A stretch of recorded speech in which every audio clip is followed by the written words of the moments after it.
नमस्कार मंडळी, कशा आहात सगळे? मिनी ब्लॉगमध्ये तुमचं सगळ्यांचं खूप खूप स्वागत आहे. तर काय ना मंडळी, आता श्रावण महिना चालू झालाय. आपल्या महादेवाचा भोलेबाबाचा हा जो काही महिना असतो ना, तो चालू झालेला आहे श्रावण मास.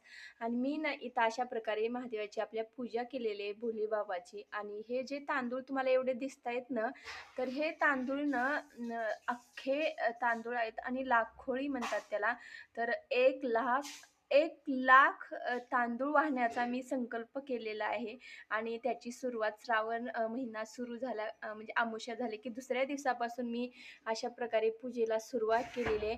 आणि 1 महिना कंटिन्यू आता ना असे मला तांदूळ महादेवाला आपल्याला वाहायचे आहेत, अर्पण करायचे आहेत.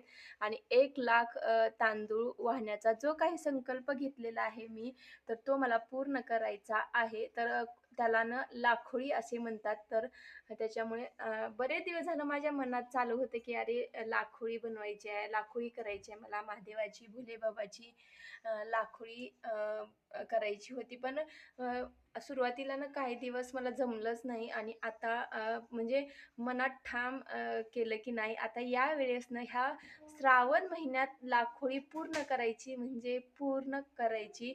तर हे बघा आता आजपासून सुरुवात केलेली आहे. आणि अशा प्रकारे तांदूळाची लाखोळी मी करत आहे. कोणी कोणी ना म्हणजे फुलांची करतो, कोणी वातींची बनवतं, म्हणजे बऱ्याच प्रकारची लाखोळी आहे जे काही आपल्या महादेवांना, आपल्या भोलेबाबाला आवडतात ना, तर त्यांची लाखोळी बनवतात. तर मी तांदळाची लाखोळी केलेली आहे. आणि तांदूळ ना खूप छान, म्हणजे तांदूळ हा अखंड असतो आणि त्याच्या मागे ना खूप जास्त कारणं आहेत तांदूळ वाढण्याचे.